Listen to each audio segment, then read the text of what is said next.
नमस्कार, मैं हूं आपके साथ अंजना और आप देख रहे हैं सम्यक महाराष्ट्र न्यूज। आइए बढ़ते हैं आज की बड़ी खबर की ओर। महाराष्ट्र में चाचा भतीजे होंगे एक, सुप्रिया सुले बनेंगे केंद्र में मंत्री, जानिए क्या है तैयारी। महाराष्ट्र की बारामती लोकसभा सीट से चौथी बार जीती शरद पवार की बेटी सुप्रिया सुले क्या केंद्र में मंत्री बनेंगी। राज्य की राजनीति में पवार फैमिली एक होने की अटकलों के बीच ये सवाल चर्चा का केंद्र बना हुआ है। अजीत पवार की मां आशाताई पवार ने पिछले दिनों साफ कहा था कि वे चाहती हैं कि पवार परिवार एक हो जाए। राजनीतिक हलकों में चर्चा है कि एनसीपी के दोनों धड़ों के साथ आने की कवायद पर्दे के पीछे जारी है।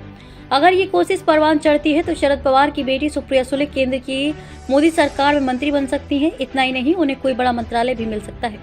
उद्योगपति के बीच में होने की चर्चा। पिछले दिनों ये चर्चा सामने आई थी। राज्य के एक बड़े उद्योगपति की इच्छा के अनुसार एक ही परिवार के दो प्रतिद्वंदी पार्टियों को जोड़ने की कवायद चल रही है। चर्चा ये भी है कि ऐसी स्थिति में केंद्र सरकार के नीतीश कुमार और चंद्रबाबू नायडू पर निर्भरता कम हो जाएगी, क्यों शरद पवार की अगुवाई वाली एनसीपी के पास 8 सांसद हैं। हालांकि अजीत पवार की मां आशाताई पवार ने परिवार के एकजुट होने की बात कही थी।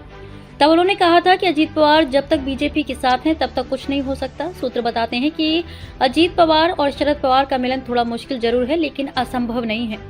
लोकसभा चुनाव में अजीत पवार की पार्टी सिर्फ 1 सीट जीत पाई थी, जबकि शरद पवार को 10 सीटों पर लड़ने के बाद 8 पर जीत मिली थी। सुप्रिया सुले ने की थी तारीफ। पिछले दिनों जब शिवसेना यूबीटी के मुखपत्र सामना में मुख्यमंत्री देवेंद्र फडणवीस की तारीफ करते हुए उन्हें देवा भाव लिखा गया था, उसके बाद सुप्रिया सुले ने देवेंद्र फडणवीस की तारीफ की थी।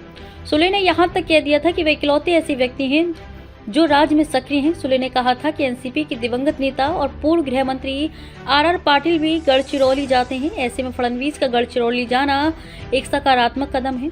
उन्होंने कहा था कि नक्सलवाद खत्म हो, ये कौन नहीं चाहता है। राजनीतिक हलकों में सुले के इस बयान पर नए राजनीतिक बनने की दिशा में पहला कदम माना जा रहा है। पवार के सामने है कठिन चुनौती। अगर पवार बीजेपी के साथ आते हैं तो उनके फिर से राज्यसभा जाने का रास्ता साफ हो जाएगा। इतना ही नहीं, विधानसभा चुनावों में अजीत पवार की पार्टी को अधिक सीटें मिलने के बाद शरद खेमा काफी दबाव में है। चर्चा यहाँ तक है कि अगर पवार कोई अच्छी स्थिति का निर्माण नहीं करते हैं तो उनकी अगुवाई वाली एनसीपी फिर से टूट सकती है। एनसीपी के दोनों धड़ों के पास राज्य में 20% जितने वोट हैं। शरद पवार खेमे के लिए अगले 5 साल तक बगैर सत्ता के रहना काफी चुनौतीपूर्ण माना जा रहा है। अब तक के लिए बस इतना ही। फिर मिलते हैं एक ऐसे ही बड़ी खबर के साथ। तब तक के लिए नमस्कार और देखते रहिए सम्यक महाराष्ट्र न्यूज। अगर आपको वीडियो पसंद आई हो तो लाइक करिए व शेयर करें। ऐसे लेटेस्ट अपडेट पाने के लिए बेल आइकन प्रेस करना ना भूलें। अगर आप हमें फेसबुक या फिर इंस्टा के माध्यम से देख रहे हैं तो हमारे पेज को फॉलो जरूर करें। धन्यवाद।